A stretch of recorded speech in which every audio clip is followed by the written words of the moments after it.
على الفلاح.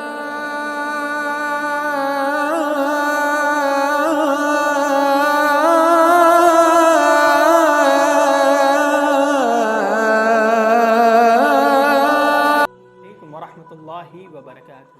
عزیز دوستو، جیسا کہ آپ لوگوں کو پتہ ہے کہ خلاصہ تراویح سیریز ہم نے شروع کی ہے اور آج آپ یہ اس کا چوتھا پارٹ دیکھ رہے ہیں، جس میں ہم کلام مجید کا چوتھا پارہ ڈسکس کریں گے. ملاحظہ فرمائیں. اللہ تبارک و تعالیٰ ارشاد فرماتے ہیں، اگر وفاداری کا مقام چاہتے ہو تو وہ چیز خرچ کرو جو تمہیں سب سے زیادہ عزیز ہے. خانہ کعبہ اللہ کا سب سے پہلا گھر ہے.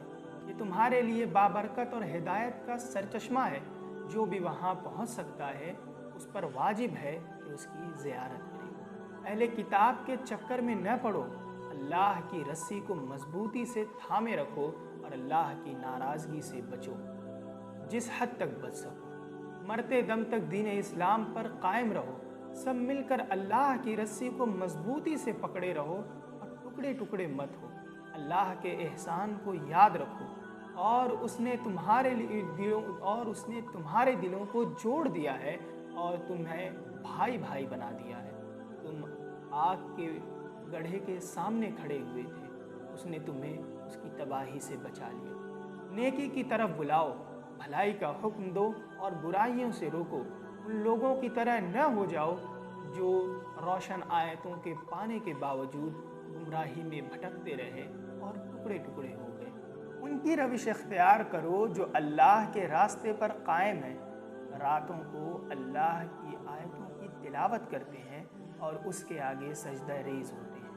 اللہ اور روز آخرت پر ایمان رکھتے ہیں، معروف کا حکم دیتے ہیں اور بدی سے روکتے ہیں اور بھلائی کے کاموں میں ایک دوسرے سے آگے بڑھنے کی کوشش کرتے ہیں. دشمنوں کو اپنا رازدار مت بناؤ، ان کے شر سے بچو. صبر اور تقوی کا دامن تھامے رہو اور اللہ کی راہ میں نکلو تو پس ہمتی کا مظاہرہ نہ کرو. اللہ کی ناراضگی سے بچو.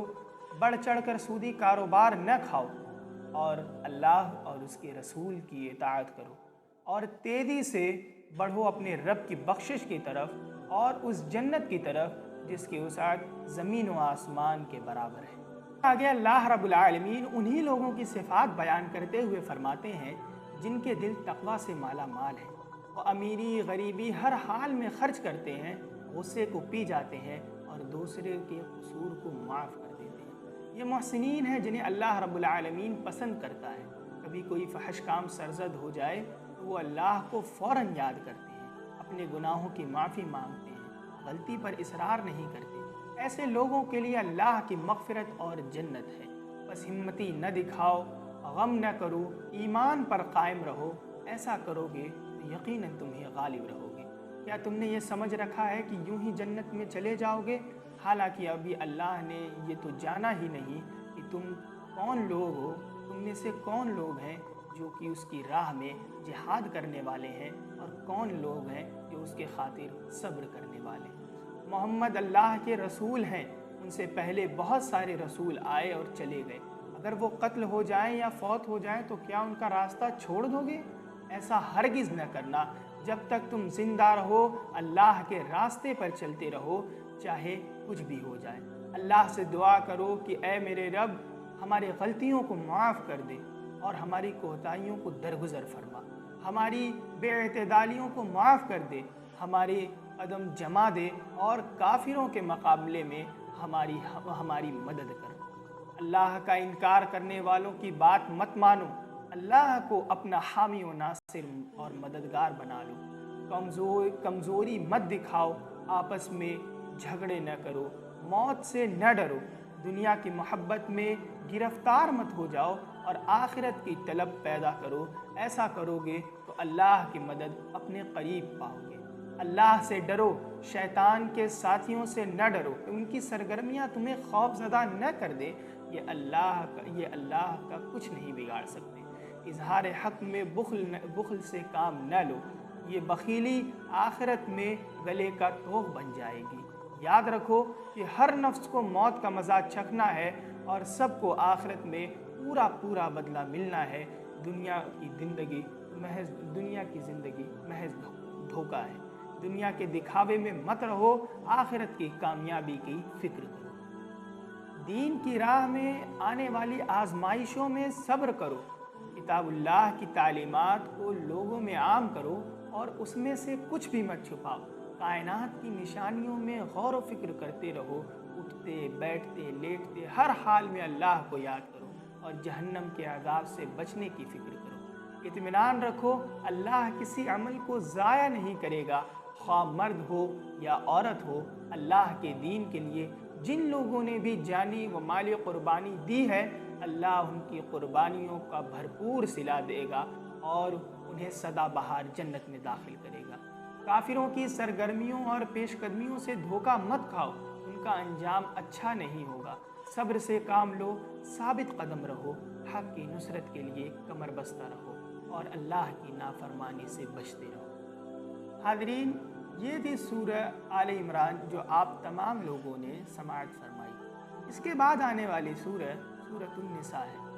اللہ رب العالمین اس سورت میں ارشاد فرماتے ہیں، اللہ سے ڈرو اور رشتوں کا احترام کرو، یتیموں کا مال ان کے حوالے کر دو اور ان کا مال کھانے کی کوشش نہ کرو، کیونکہ وہ تمہارے لیے حرام اور نقصان دہ ہے۔